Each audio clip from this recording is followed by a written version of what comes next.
Hello students, I am going to teach Signals and Systems course, and today we will discuss 5th unit of our syllabus, that is sampling and reconstruction. It was 5th unit of our syllabus, that is sampling and reconstruction.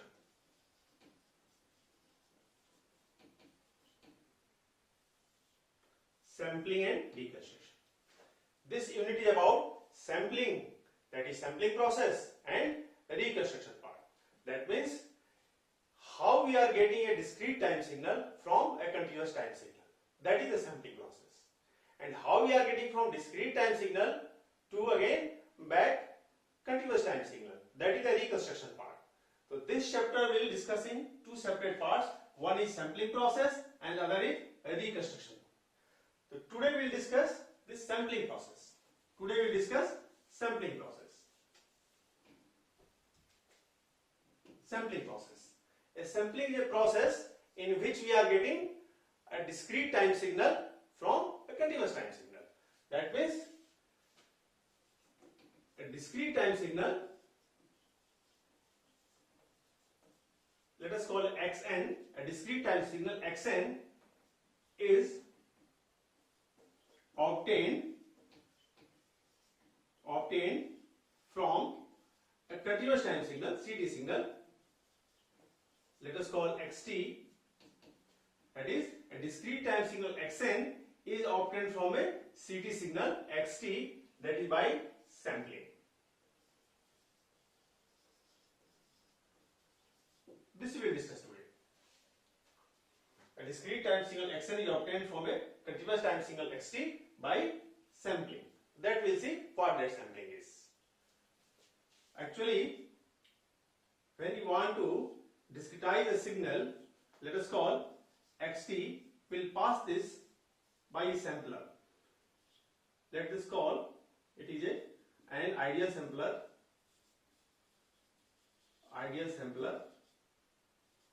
with sampling interval, that is sampling period, that is t, that it is what? It is xt obtained only at the discrete instant of this interval t, where n is integer.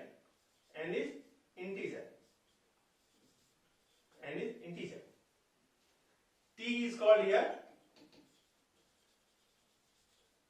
sampling period or sampling interval. So this will get as x and t. T will be constant, then this is called uniform sampling. If t is not constant, then it is called non-uniform sampling. In this course, we will discuss only uniform sampling, that is t is constant. This t is constant.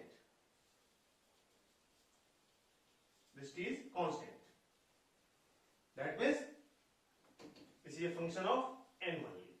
How we are getting a discrete time signal? By sampling a continuous time signal passing through ideal sampler, and then we are getting a discrete time signal xn, where t is the sampling period, and we call 1 upon t as sampling frequency. Let us call fs, that is sampling frequency, or you can say 2 pi fs, we will call as a omega s. Omega is the sampling frequency in radian per second, and fs is the sampling frequency. That means number of samples per second. How many samples we are taking from xt to represent xn, that we call as a sampling frequency here. That means what exactly we are doing here?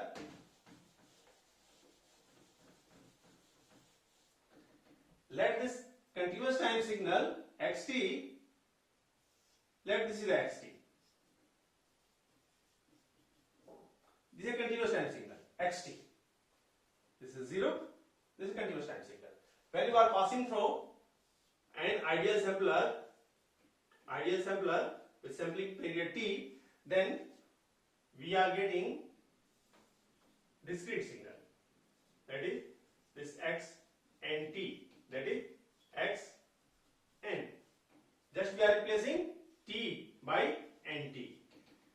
This this ideal sampler is just an ideal switch that will close only for an instant, and those instants are only integral multiple of t. So this switch is going to close only at discrete instant of this interval t. So this signal will be available xt only at discrete instant, that is 0, t, 2t, 3t, similarly at minus t, minus 2t, and so on. So this signal will be available, that is this is at 0. So this signal is at 0. Similarly, this is at 1, this is at 2, this is at 3, this is at minus 1, minus 2, and so on. That means this is the shape of the signal. But signal is available only at 0, at this value, at t and 2t, at 3t, and so on. This is not available. This part is not available. This part not available. Signal is available only at minus t, that is this value. Signal is again available at minus 2t, that is this value. So it is clear that signal, it is available only at discrete instant of this interval t, that is at t, at 2t, at 3t, at 0, at minus t, minus 2, and so on. So that means from xt what we are getting, just replacing a small t by nt, where n is integer and t is the sampling interval, then we are getting xnt. That means it is a function of x, that is function of n only. That's why we are writing xn, because capital T we have taken constant. If this gap is t, if this gap is constant, if this gap is same, then this is called uniform sampling. So here we are calling for uniform sampling. Here we are discussing only uniform sampling. If this interval t is not constant, then it is non-uniform sampling. In this course, we are discussing only uniform sampling. So what this means? That means we are getting discrete time signal. We are getting discrete time signal.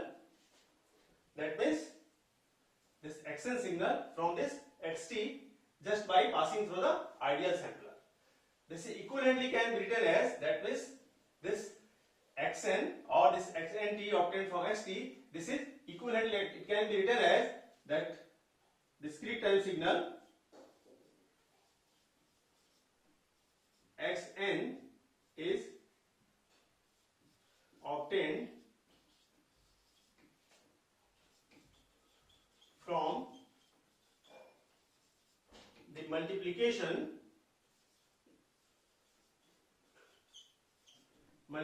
of unit impulse train. That means this can be considered as, what this is actually, it is this xt is, if it is obtained, xn is obtained from this xt, that means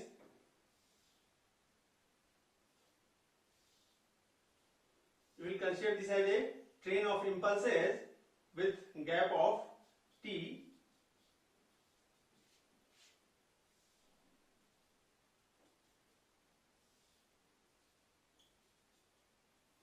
That means what?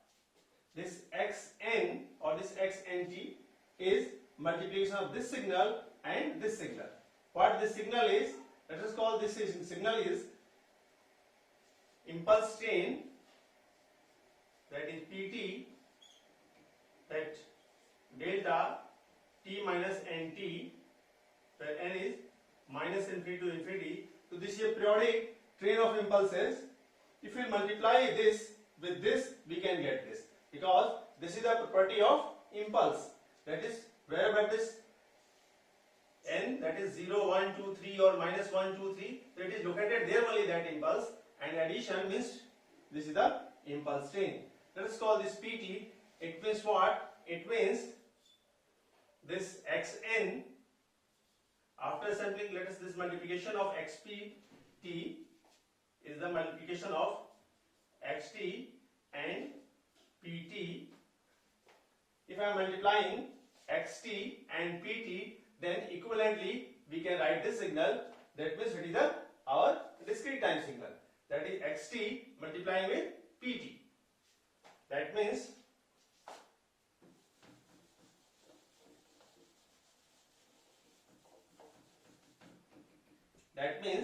what we are doing, we are multiplying a train of impulses with the input signal which is required to be sampled. Then we are getting, let this xpt. This xpt is nothing but it is x and t, which is later on we are calling as a x n. That means, so what is xpt? Here we will focus on this xpt. What that xpt is, the multiplication of this train of impulses with signal xt. That is the xpt.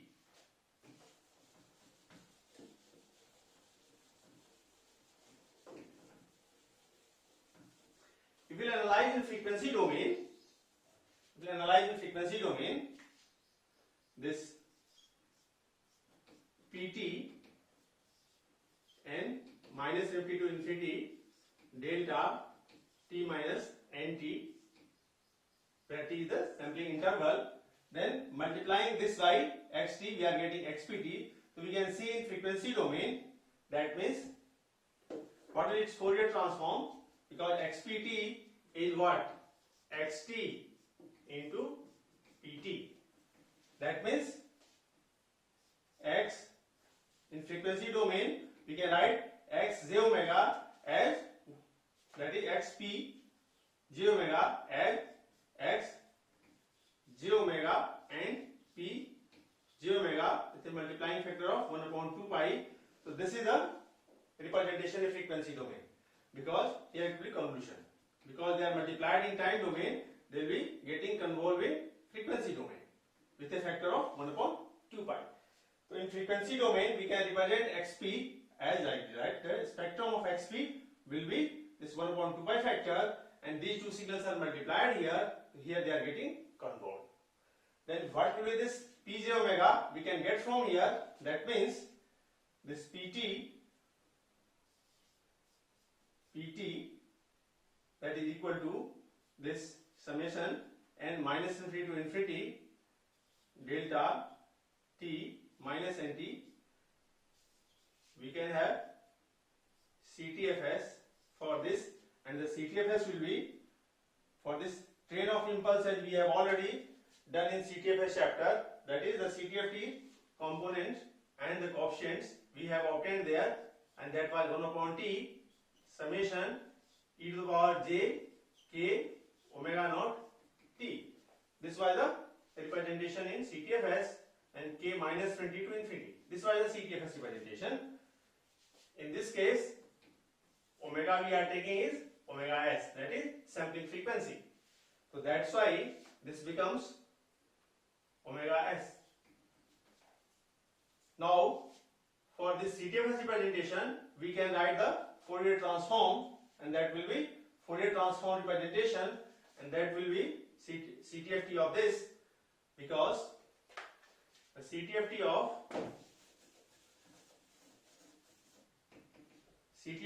this will be e to the power j k omega s, and that is t, this k minus infinity to infinity, and that is 1 upon t. Then CTFS will be, that is CTFT will be, that is, that was factor, if you remember, that was 2 pi, and summation delta omega upon k omega s, and that will k from minus infinity to infinity, and this t part will come as it is. So this is the CTFT for PT. That means for this signal PT, this will be the CTFT. What here? CTFT means we are having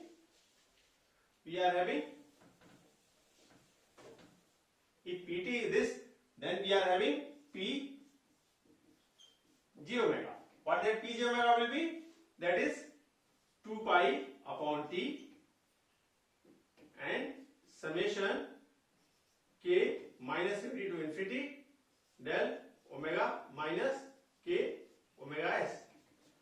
So that is there. We got the Fourier transform for this. Then we just convert that. That means they are multiplied in time domain. So they are converted here. Then what is the frequency domain representation? That is spectrum for this xp j omega will be, that is 1 upon 2 pi, this x this j omega and this p j omega, that is 2 pi upon t and summation k minus infinity to infinity del omega upon minus k omega s. This is convolution here. That is, they are getting converted here. This is the convolution. They were multiplied in time domain, they are converted here in frequency domain. This 2 pi cancel out, then this is convolved with this.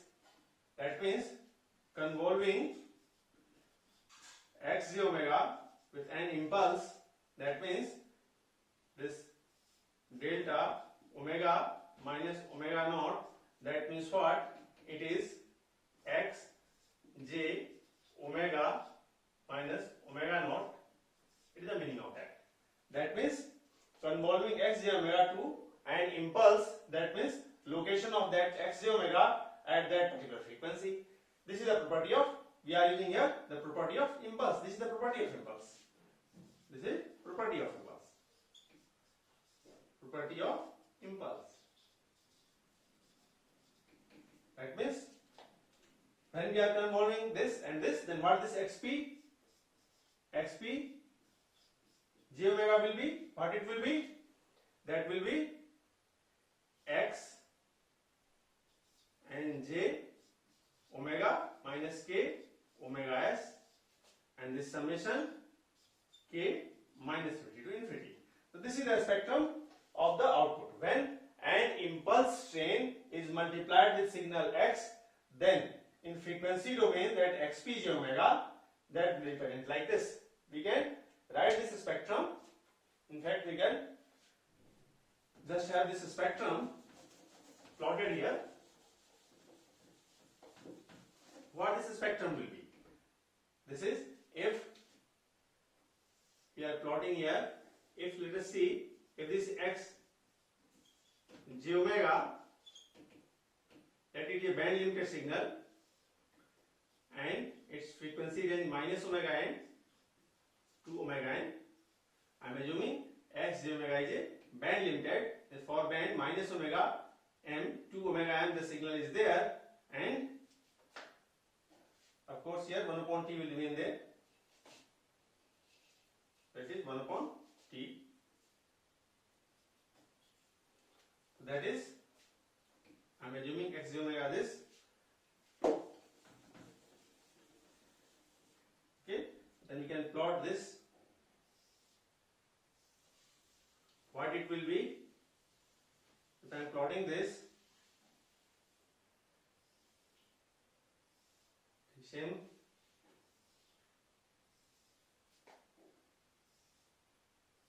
This will be plot for x, p, j omega, and it will be periodic like this. It will be so on with respect to omega. This is 0. This is omega m. This is minus omega m. The next location of will be at omega s of the spectrum. Similarly, here it will be minus omega s. Here to here omega s, and this point let us call omega s divided by 2. So this is the spectrum for xp. Now we can see here that if this omega m, if this omega s by 2 is more than omega n. See, this value is omega m, and up to this value it is omega s by 2. If this value omega s by 2 is more than or even equal to that omega m, then the spectrum will not overlap. That means no overlap of spectrum. But what will be the situation if this is not there? That means omega s by 2 is less than omega n. Then what will be there? There will be overlap of spectrum. In that case, there will be overlap of spectrum. That means what indicates? This indicates that if omega s is more or equal to twice omega m, then no overlap of spectrum. And if omega s is less than twice omega m, then there will be overlap of spectrum. In this case, overlap of spectrum. So see, in this case, I have drawn, this case is for when omega s is more or equal to, in this case it is more, and that is equal twice, more or equal to twice omega m, then there will not be overlap. But here you can see that omega s by 2, that is more than omega m, that's why omega s is more than twice. If this is the situation, because there is no overlap, then you can completely recover the original continuous time signal from this discrete time spectrum. Because this spectrum is not disturbed, and as it is, what just by applying an ideal low pass filter, then you can just obtain this spectrum. Let us see what will be the situation if this omega s, what will be the spectrum if omega s is less than twice of m. That is, this spectrum will be like this. In that case, see here, if this is no overlap, if it is this, no overlap. But what we say there, if it is more than that, then we overlap. That means if it is like that, 0 omega m minus omega m, then omega s by 2 will be somewhere here. This omega s, it will be here. The next spectrum will be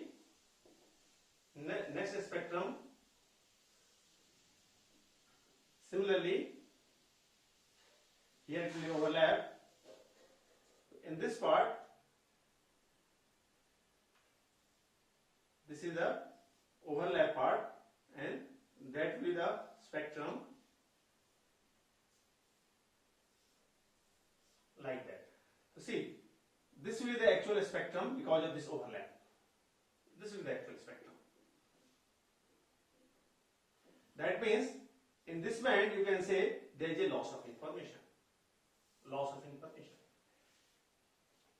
It means what? If sampling frequency is following this rule, then there will not be any loss of information. But if omega s is less than twice of omega m, then there will be a loss of information. We will not be able to recover the original signal because this spectrum, because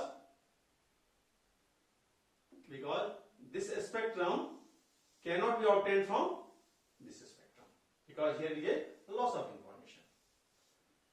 If you are not following this rule, that is sampling frequency is more than the twice omega m, then there will be loss of information. So what sampling theorem says, that if you are sampling the signal such that sampling frequency is more than twice of this maximum frequency contained in the signal or the signal spectrum, this maximum frequency, if sampling frequency is more than the twice of that, then there is no loss of information and you can recover the signal xt from that discrete time signal completely just by passing this spectrum from low pass filter. And if that rule is not followed, then there will be loss of information. Here there will be loss of information. Signal will lose its identity. Here it is called, that is called aliasing. It is called aliasing. if sampling is done according to this rule, then there is complete recovery of the signal without loss of information, and if not, then there will be loss of information. If sampling frequency omega s is less than twice of omega m, there will be loss of information, and that's why you will not be able to recover the original spectrum, and this is called aliasing. And during the aliasing, you will be getting something else instead of the original signal. I'll take one example. You can see here,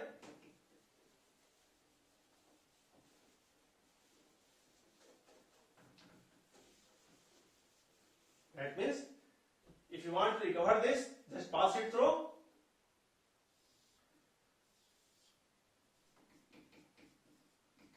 this is low pass filter.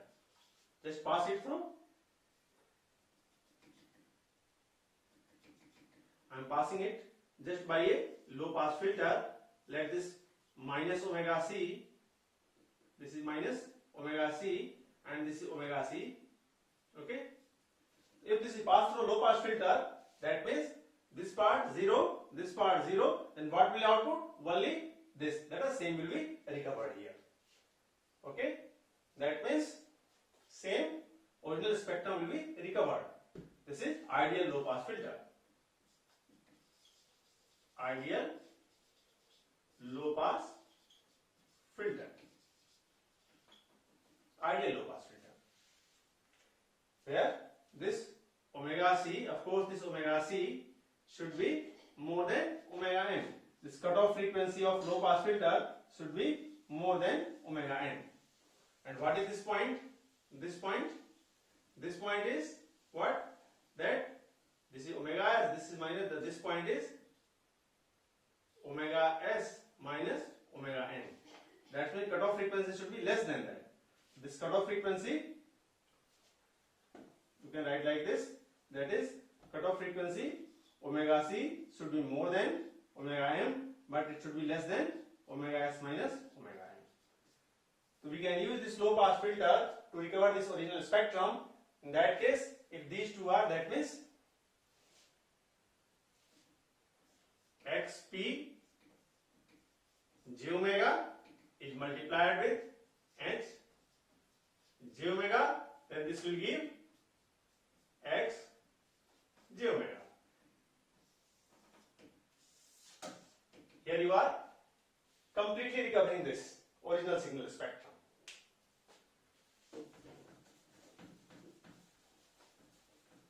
That means this PT signal, this XT signal, when multiplied, you are getting XPT signal, and XPT signal spectrum is periodic. If it is passed through a low pass filter, here we are calling as ideal low pass filter. Then you can recover signal. Let us call this XRT. Then this XRT will be same as XT. But one important thing here, we are talking for ideal low pass filter. But once you are designing a real low pass filter. So if this is a real low pass filter, this is not ideal. That means it is not ideal. Then this recovered signal will have certain error with respect to this XT, certain distortion with respect to XT. Because we cannot design ideal low pass filter, and that's why this XR cannot be exactly equal to XT. So here, give the statement of sampling theorem. Give the statement of sampling theorem. This is called sampling theorem. Sampling theorem. That is, if a band limited signal xt, if a band limited signal xt, if a band limited signal xt is sampled, if a band limited signal xt is sampled, xt is sampled at omega s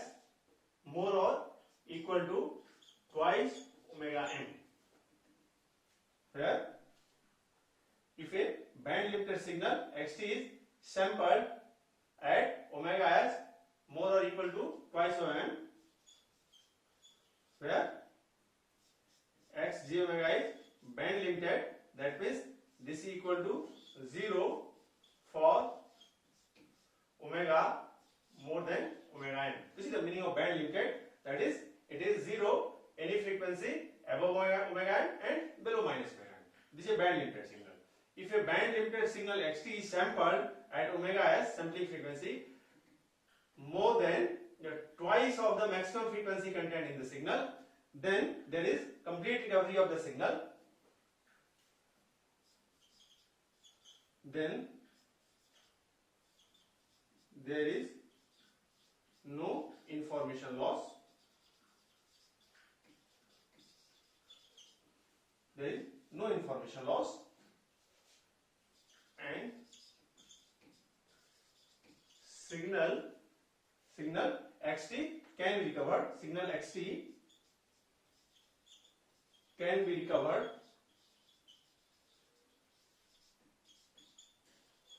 from the sampled signal, can be recovered from the sampled signal x and t, where n is integer. That is, n is integer.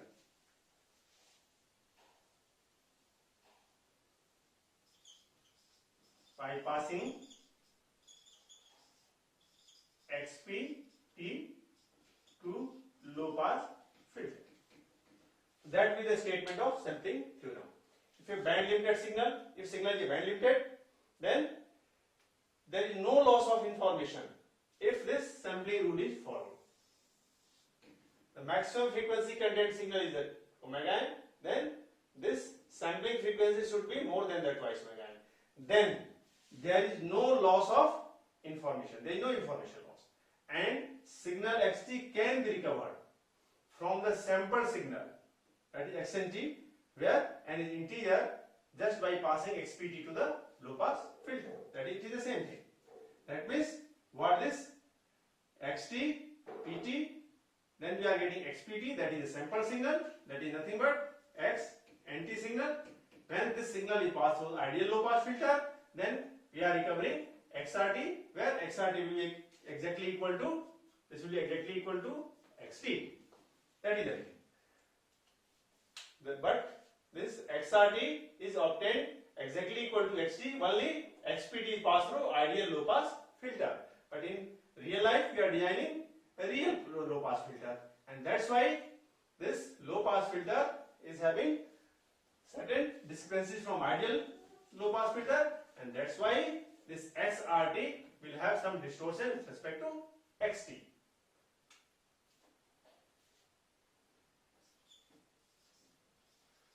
Ideal low pass filter, that is ideal low pass filter.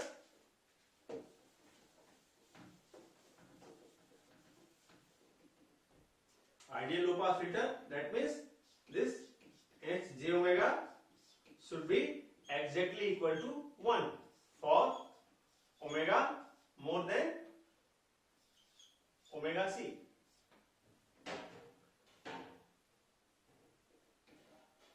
That is equal to 1 and omega less than omega c.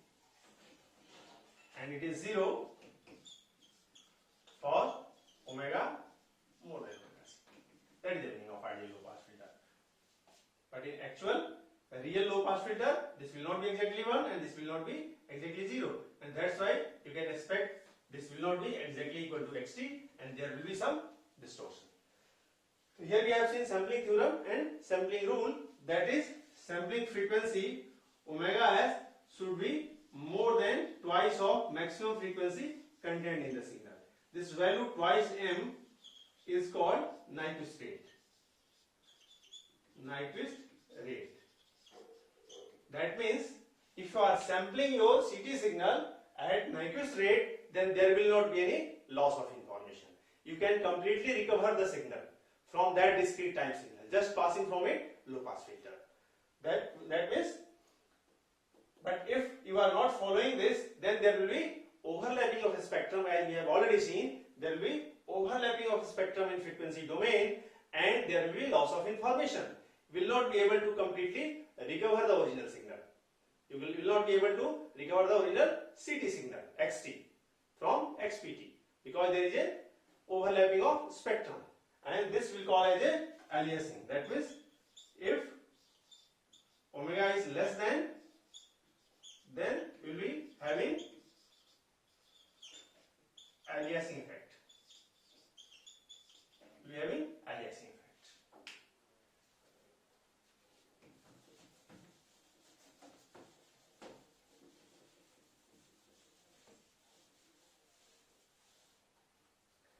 Just to see this aliasing effect, I will take one example. Let we are having two signals. In continuous time, we are having two signals. Let this x1t and we are having x2t. x1t and x2t. Let us, this x1t is some cos 2 pi 10t, having frequency 10 Hz, and other cos 2 pi, that is called 50t. Just two example I am taking of CT signal. Just in this example I am taking two CT signal, one x1t and other is x2t, and they are sampled at, let us call, fs is equal to 40 Hz. 40 Hz means 40 samples per second. That we are doing. That means this is sampled at 40 Hz. Actually, what should be the sampling frequency? As per the rule, here the frequency is 10 Hz, or in radian per second 2 pi into 10. Here it is 50 Hz or 2 pi into 50.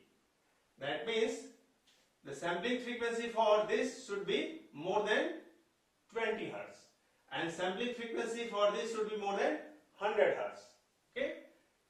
Here sampling frequency should be more than 20 Hz, and here sampling frequency should be more than 100 Hz. But both the signals I am sampling at 40 Hz. Then what will be the situation? Let us see what will be the situation. This should be, but they are sampled at 40 Hz.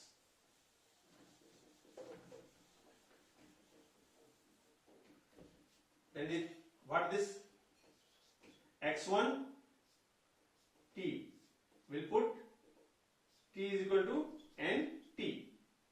That means this implied t is equal to 1 upon 40. That much second. So this will be what? Cos 2 pi 10 and t is n upon, that is 40. And that is the, let us call this is the x1 nt, or that is x1 n. What will be x2 t? When we are replacing t is equal to nt, then this is cos 2 pi 50 n upon 40, and this is equal to x2 nt is x2 n. So both the signals are sampled at 40 Hz. That is, both the signals are sampled at 40 samples per second. Then we are using t is equal to 1 upon 40. Okay, so that's here nt, that is we are n upon 40, and here again n upon 40. Rest is same. Then we are getting x1 n signal and x2 n signal. And what this x1 n is? Now see here. What is x1 n is? It is cos pi upon 2n. Okay? The 0 0 cancel, and this is, that is pi upon 2n. What x2n will be? It will be cos 5 pi upon 2n. that is equal to cos 4 pi n plus pi n divided by 2.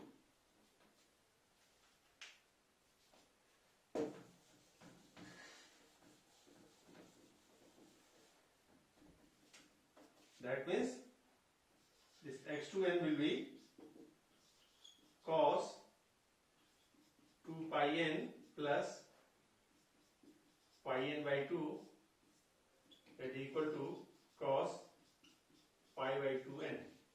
And what was x1? x1 was cos of pi by 2n. See here carefully. We have not followed sampling rule for x2 signal. That means from this, if we recover the continuous time signal, we will get x1 only. If we recover from this, we will get x1t. We recover from this, we will get x1t. That means the upper frequency, that is 50 Hz sample, that is at 40 Hz, will also give the resemblance of x1 only. That is, in this case, x2 n will be alias of x1n. That means x2t signal is completely lost. That means if a signal is having two signals x1t and x2t and sample at 40 Hz, then from the recovery we are able to recover only this signal and will not recover this signal. This part is completely lost. So this is a loss of information, and here it is called, actually called as the alias of x1n, and this effect is called aliasing effect. This is called aliasing effect.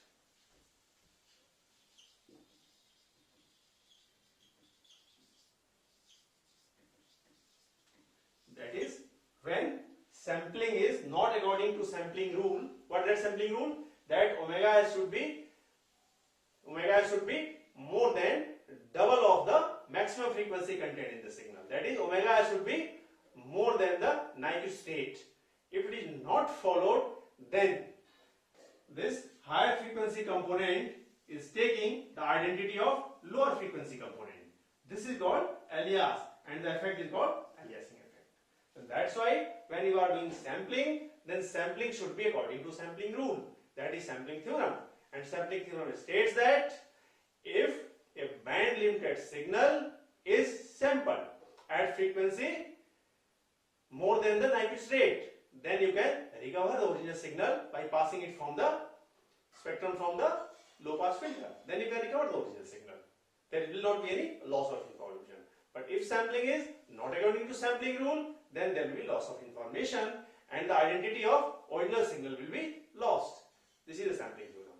So today what we have discussed today, we started the 5th unit of our syllabus, that is sampling and reconstruction, and today we have taken the topic, subtopic sampling.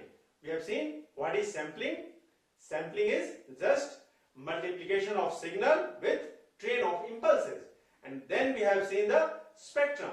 What will be the spectrum after sampling? When the spectrum will overlap and when it will not overlap. Spectrum will not overlap if it is according to sampling rule. That is, sampling frequency more than the twice of the maximum frequency contained in the signal, and there will not be any loss of information. But if it is not followed, then there will be overlapping spectrum and there will be loss of information. There will be aliasing effect, in which high frequency component will take the identity of low frequency component. That is the aliasing and aliasing effect. So today we have seen sampling, sampling process, sampling theorem, sample signal, its spectrum, alias, aliasing effect with this example. Okay, so today we'll stop here. Thank you.